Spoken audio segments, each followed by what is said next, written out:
Hello, hello. Welcome to the English Made Simple show. This is episode number 185, number 185, número 185. How's everybody doing? Good? Welcome, amigos y amigas. Welcome again. My name is Milena from EnglishMadeSimple.net, EnglishMadeSimple.net. Today I've got a really good show for you guys. Today is a little bit different. I'm excited to tell you that we've got another IELTS survivor. Yes, and this time we've got William from Colombia. And William is going to give us a lot of tips on what to do and how to prepare for IELTS. Now, this show is a little bit different because William had done the academic IELTS, okay? And the last two interviews we had with Eduardo and Carlos, the interviews were about the general IELTS, okay? So there are two different exams that you can do with IELTS. So if you're going to study overseas, like Australia or New Zealand or any other English-speaking country, your requirement would be to do a academic IELTS exam. So this is what William did. He came to Australia to study, and he's going to share his experience, okay? I'm not going to give it away. Just before we begin the interview with William, I'd like to mention that if you are interested in coming over to Australia or New Zealand, be sure to download the guide for migrants. So you can go to EnglishMadeSimple.net/guide, and it's an insider's guide to life in Australia written by me for migrants, for people who are planning to come to Australia or New Zealand, okay? Now, before further ado, let's jump straight into the interview with William. I've asked William to introduce himself again because we've just met for the very first time and we had a little bit of a chit-chat before the interview. So I got to meet William before you did. Anyhow, William will introduce himself again, and let's get cracking. Here we go.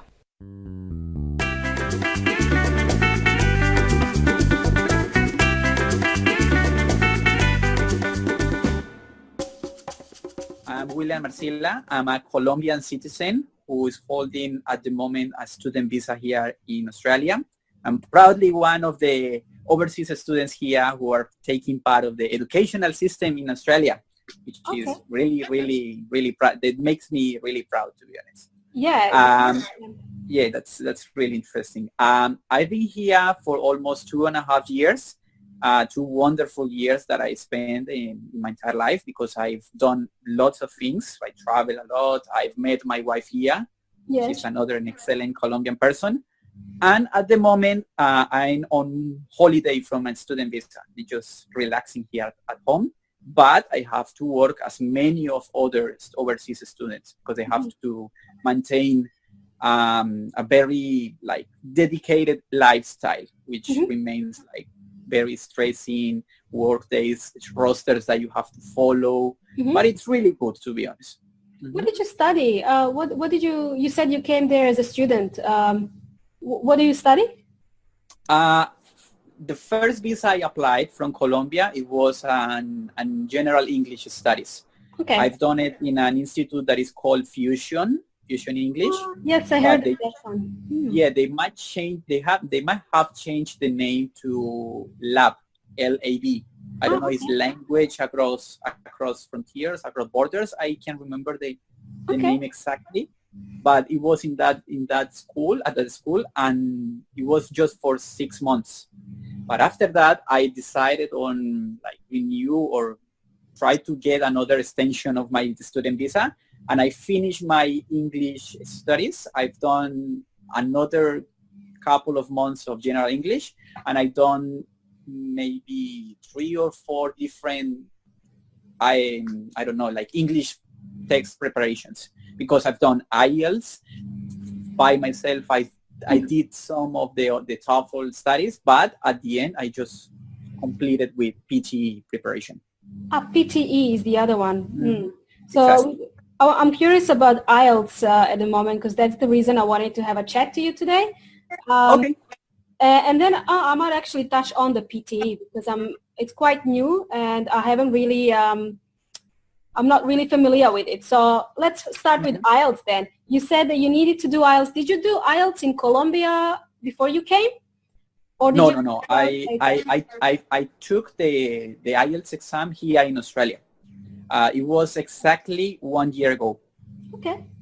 Hmm. And how did it, And I sorry. have to clarify. Yeah, no worries. I have to clarify that that IELTS exam was academic, which sometimes it's different from other people because Yes. we have, like most of us know that there's two types of IELTS, which is general English or general IELTS in this case, and the other one is academic, which is only focused on people who wants to, I don't know, do an undergraded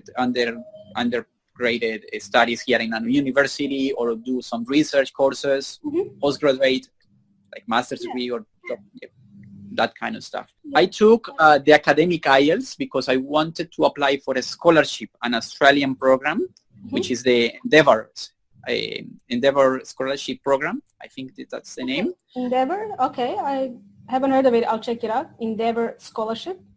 Hmm. Mm-hmm. So I just got the idea from one of my immigrational agents. He told me like Australia is giving some tools and some resources from some overseas students who can qualify according to some requirements, of Mm-hmm. course. And one of them it was academic IELTS. They asked for a score that it was 6.5 overall with Ah. bands no less than 6. Okay. So all disciplines, like all the reading, writing, speaking, listening. Yeah, Uh, the four of them, they mustn't have less than 6 in this case. Hmm. okay. But you need an overall of 6.5. Okay. Exactly. So maybe 2 of them must be superior than that. Yes, must be So, higher. That's right. exactly. So how did you go? Did you do it only once? How many times did you attempt to do the academic Sur- IELTS? surprisingly, I did it once, Wow. once, Whoa.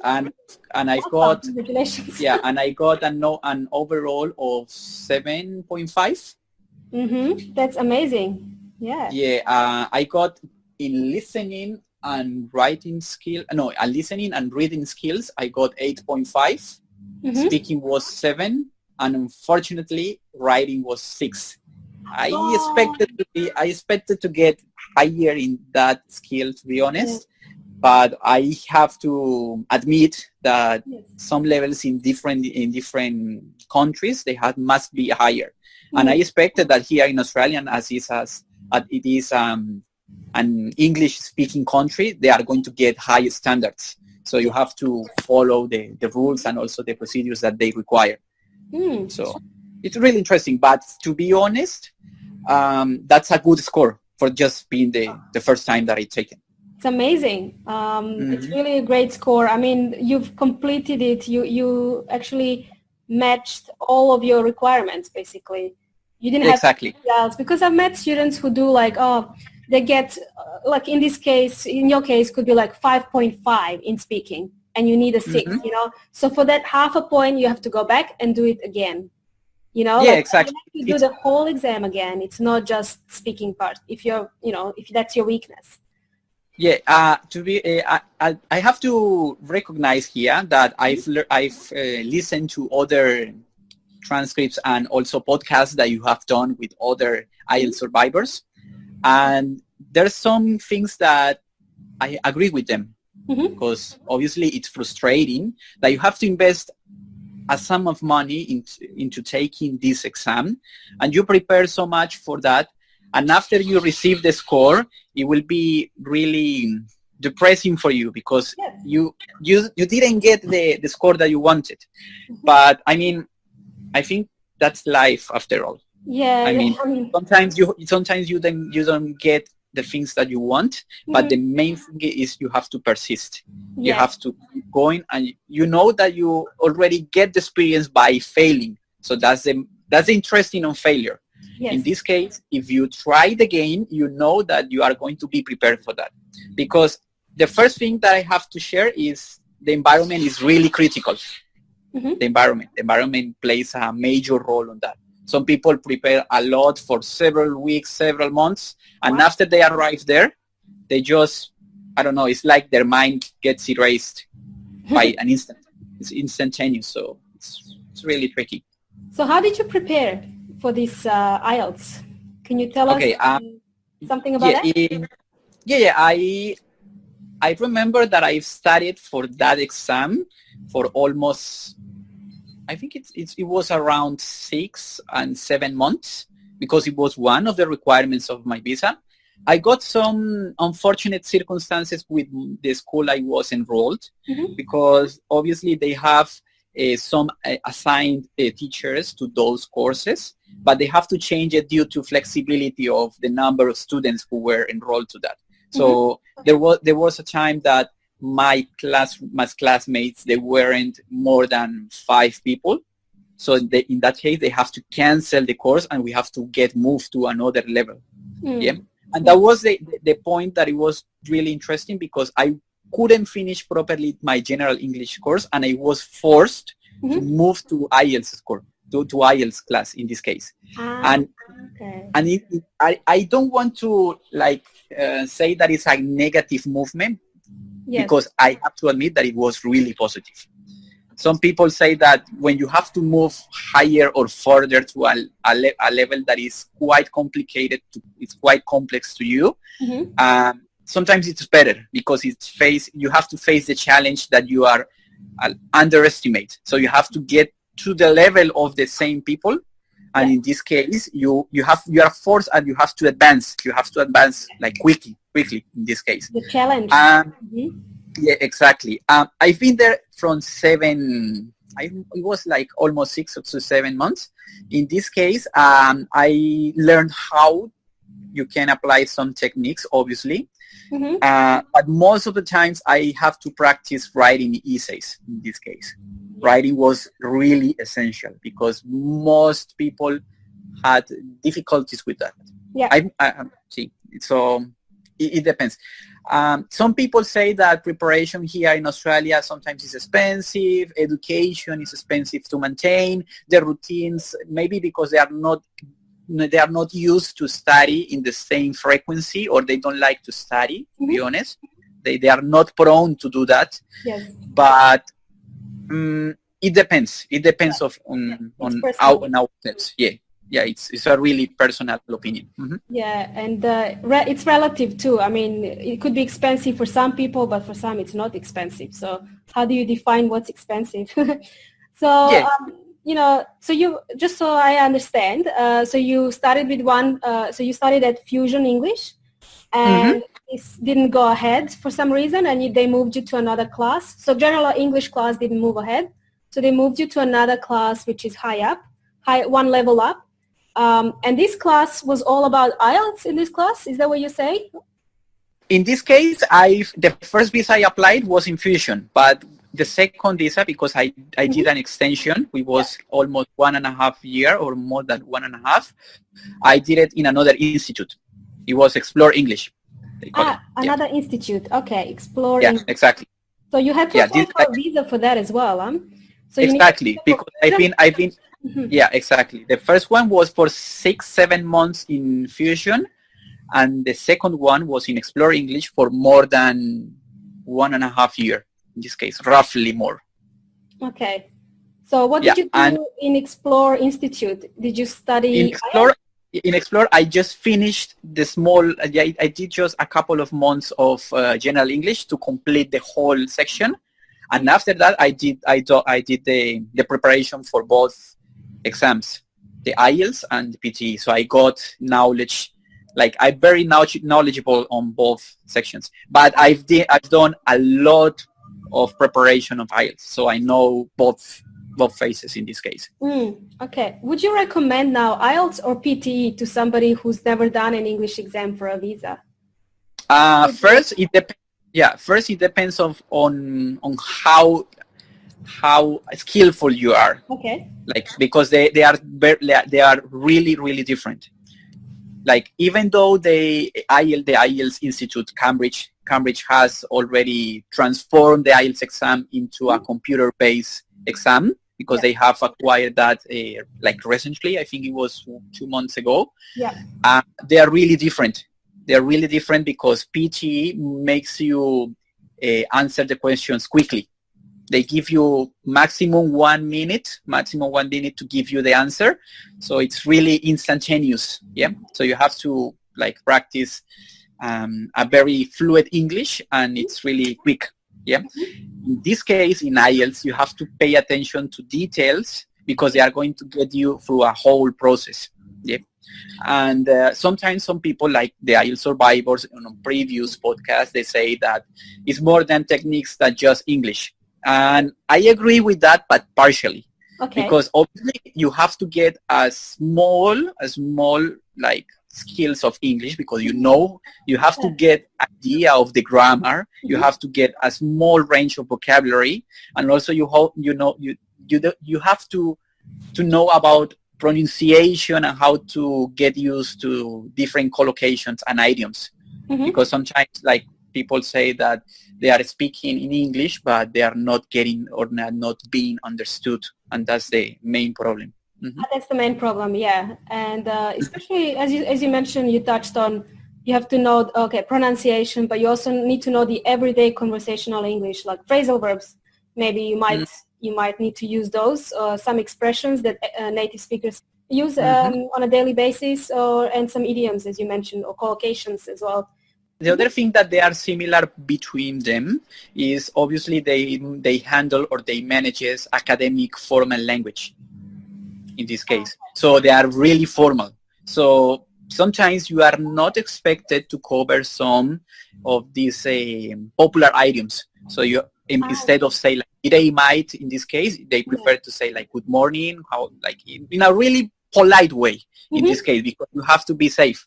Sometimes people say that even though you are getting in a really fluent and like close conversation with your examiner, it is better if you stay in a formal way, because you have to show like that kind of respect and attention that they deserve in this case.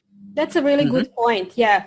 And yeah, especially for the academic IELTS, you have to show that you're formal, and in your writing as well. And when you go to university or any study, actually, you can't use slang. Like you can use slang with your friends, but not the slang words in your exam. So it's a good point, very good point there. So for you, the most difficult part of IELTS was the writing part, but at least you got that part. You didn't actually fail or got a lower than 6 as you needed. I want to ask you another question, William, and you're doing very well. You're very, I can just pass the mic over to you and you just finish the interview. You can just... Yeah, actually, I've got like plenty of materials and sources, advices that I want to share. Obviously, we are limited by our time that we have. But to be honest, like I'm always open to different this kind of discussion. So if, for example, in a sooner future we got another kind of conversation like this one, I'm more than pleased to help. To be honest. Okay, awesome. That's good to know. Thanks, William. I will definitely ask you to come back. Of course. Can you share maybe tips for I don't know? For you, was reading was easy, right? And listening was easy. How did you actually learn English? Can I ask you, because you're very fluent and and only 2 years in Australia. Did you live anywhere else outside of Australia? I mean, in an English-speaking country, or just? No, not really. Not really. To be honestly, this was my first overseas flight. Like as soon as I arrived to United States, was really complicated, because obviously I arrived to Atlanta, and some friends of mine told me that Atlanta is one of the biggest communities with Afro-descendants people or something. Okay. So I remember that the first person I've met that he was an English speaker was a girl who was trying to like speak to me in that like really familiar way with so many slangs that it was really, really complicated to me to learn English at that way or try to understand what she was saying. The only way that I got that, because I have to admit, I got a small level of English. I knew how to read and how to write some simple ways, but I wasn't like very confident with my speaking, to be honest. I've learned how to speak properly here in Australia, because I have to face the challenge. I have to understand that you are living here in an English speaking environment, and you are constantly like interacting with different kind of sources that like impulses you to speak in English. So that's really important. Yeah. You know, keep going. And when I was when I was in at the airport, I remember that I got a small notebook with a pencil, and I tried to write instead of speak. So I say, how do I get to the airport, because I don't know to speak. So yeah, I tried to like apologize myself for that, but and lots of people were laughing at me. Like it was really fun, but that was the only efficient way to communicate. What about Google Translator? Did you use that or not? No, I didn't have a really good mobile phone, and I didn't have like that such equipment that I got nowadays. So I have to just try to depend and survive by myself with that. That was your first survival skill. Your first survival skill. You had to resort back to the old ancient days, you know, when they had to write things on paper. Exactly. That thing. Well, you've touched on Australia, and I really want to talk to you about your experience in Australia. So when you came to Australia, did you arrive in Melbourne, or did you live somewhere else first? I arrived first to Sydney, but I had to take almost an immediate flight to Melbourne. That's right. I've stayed almost my whole stay here in Melbourne, in different places, but it has been really, really nice. Yeah, and what was the most difficult for you when you arrived to Australia? Okay, forget about Sydney, because you had to come to Melbourne. What can you remember? Okay, when you landed, did you have accommodation organized? What did you have to do next? Can you walk me a little bit through that process? Yeah, of course. When I arrived to Melbourne, unfortunately, I got. I remember that one of my relatives was living here. She was doing an English course, and she was living in an apartment complex in Lonsdale in the CBD. So she spoke with her roomie or something, and they tried to organize a small space where I can stay for a while. After almost 1 month, they decided that one person was moving out from that place, and they gave me the space. So you had you knew somebody, you were able to find accommodation easily in that way. Yeah, I was lucky, to be honest. And yeah, you are lucky. Did you just stick with the Latino community, like with Colombian community? Did you tend to speak with them first before you were going out and speaking English with everyone? Actually, at the moment I have to depend on so much on Latin American community, because obviously if you have to try to, in this case, try to survive, is not the word that I'm looking. Because obviously, like, not all of them, but most overseas students have to face that they have to pay some educational fees, and they have to obviously get a job in this case. And it's much easier for you if you try to get in the same community that you came from. So in this case, exactly. So in this case, I had to move through the Colombian community, in this case first. But as soon as I got in this case, it's like a full-time job, I started to move like outside my comfort zone. So at the moment I'm working in a hotel. I am a cleaning supervisor, and the whole staff, the whole building staff who's working there, they don't speak Spanish. Okay, all right. So you have to speak in English, obviously. Exactly.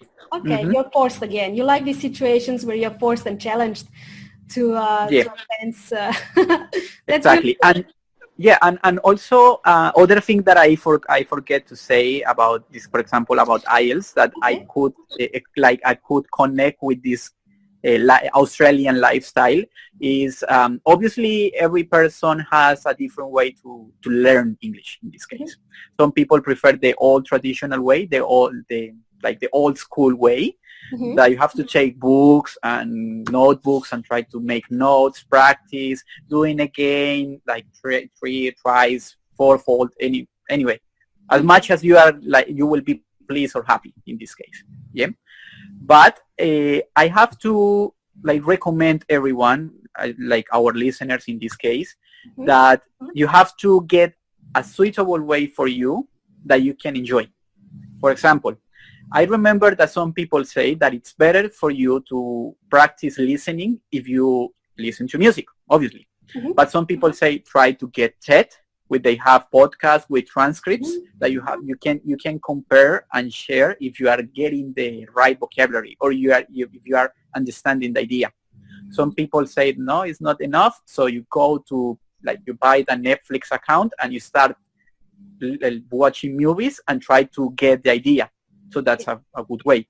In my opinion, I'm a really video gamer playing.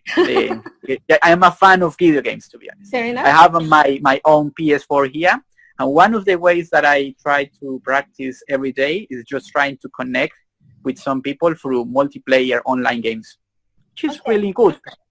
I share moments with people from London, from Germany as well. I have some friends from France, and every time we are speaking on English.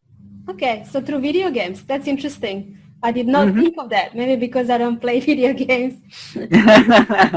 Yeah. Maybe the last video game I was playing, what was it? Tetris, I think. Tetris?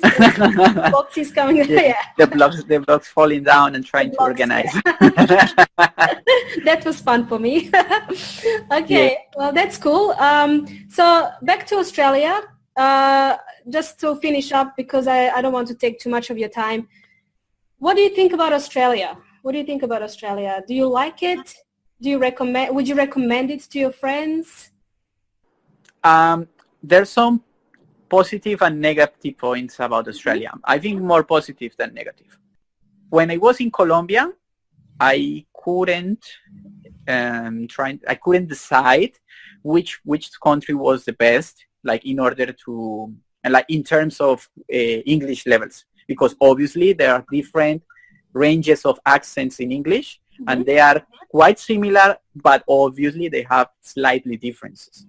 So the only thing that motivates me to decide, like, Australia is my country in this case to get my English studies, it was because it's strange, because it's not common.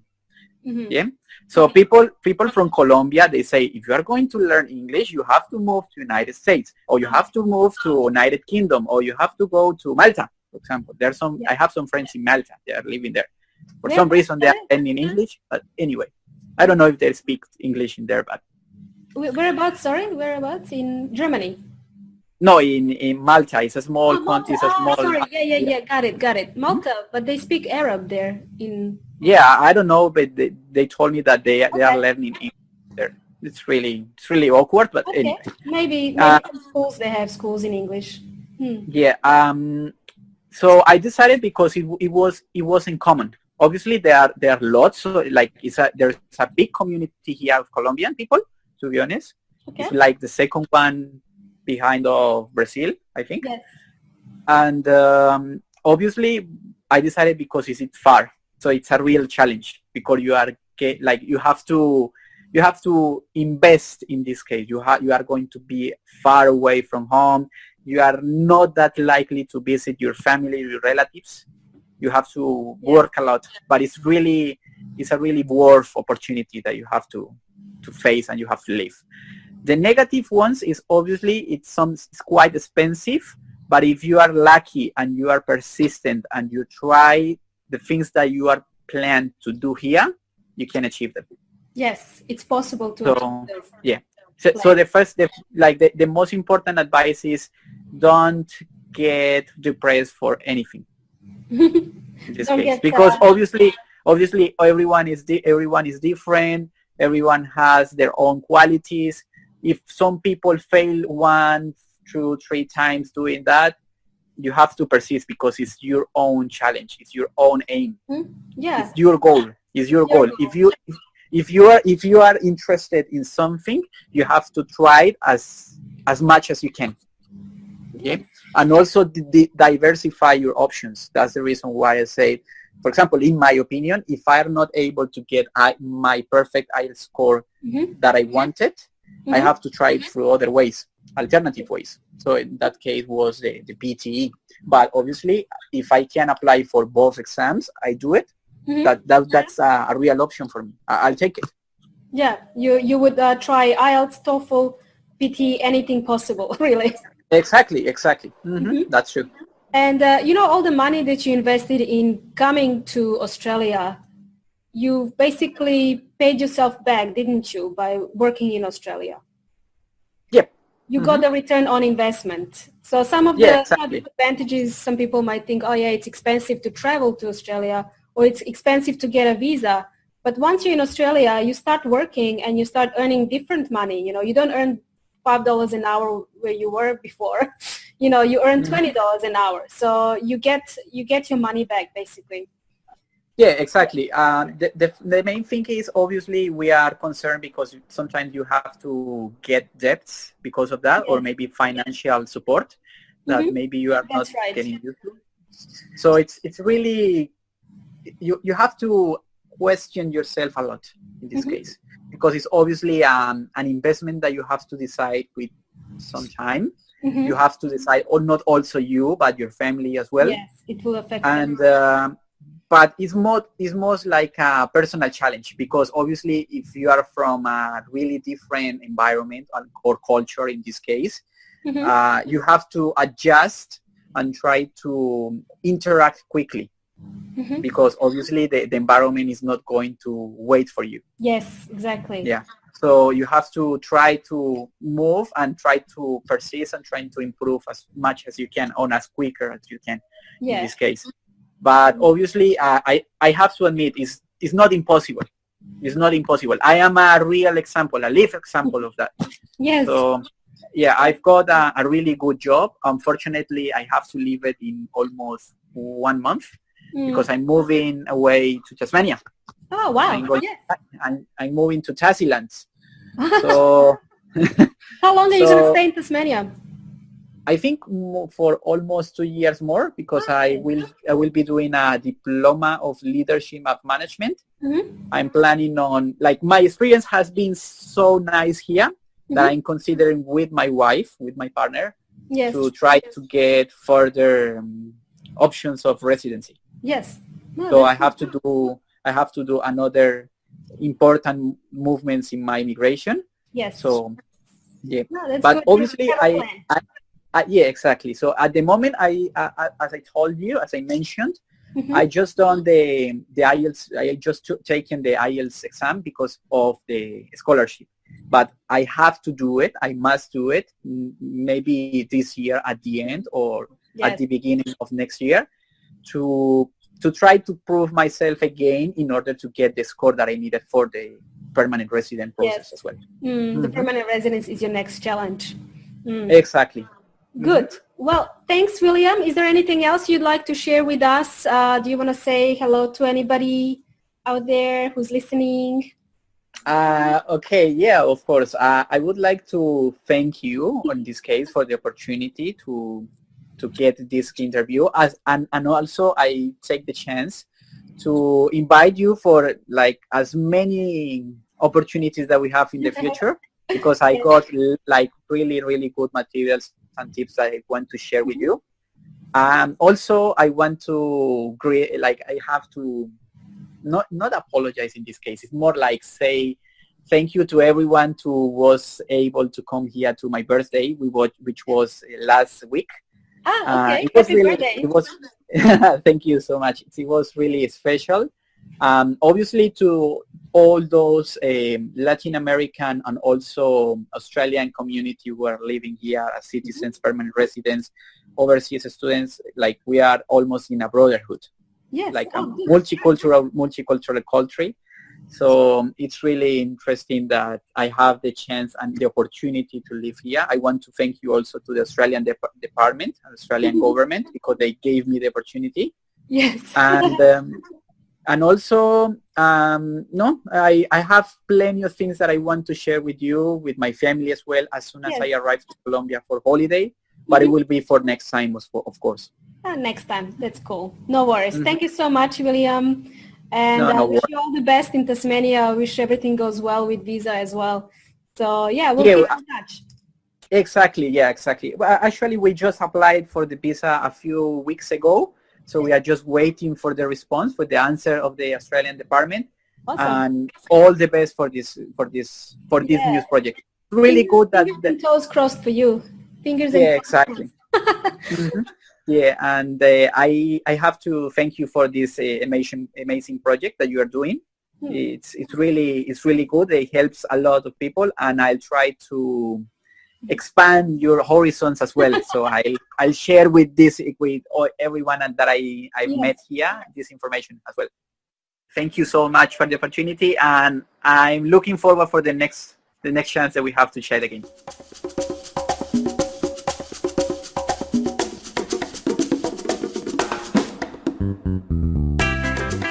There we have it, boys and girls. There we have it. That was our chat with William. So I hope you enjoyed that chat. I hope you got some ideas from William, some good tips. He did share a lot. I was really surprised when he said that he learned English through video games, playing video games. And I'm like, I remember when I used to play video games. That was long time ago. We didn't even have internet at that time.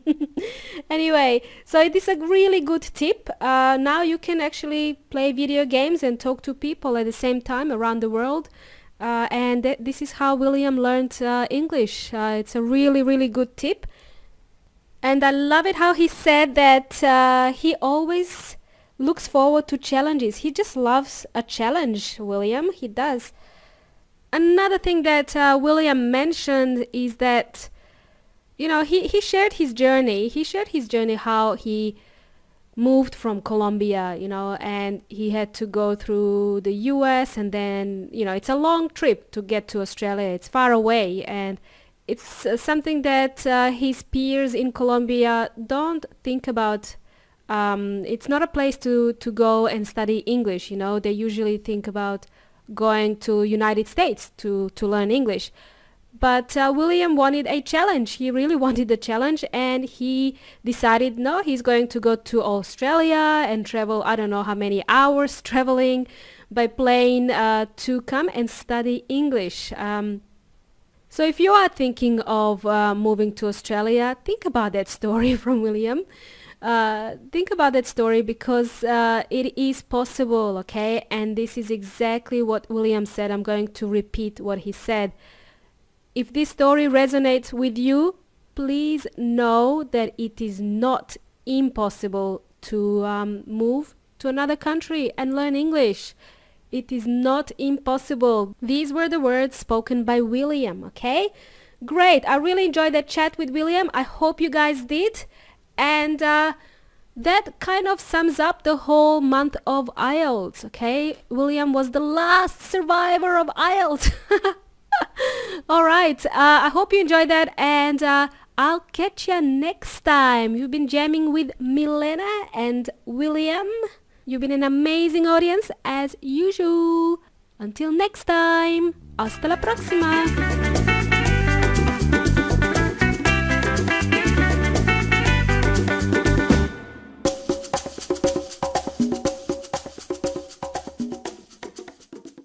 Another thing that William mentioned is that, he shared his journey. He shared his journey, how he moved from Colombia, and he had to go through the US, and then, it's a long trip to get to Australia. It's far away, and it's something that his peers in Colombia don't think about.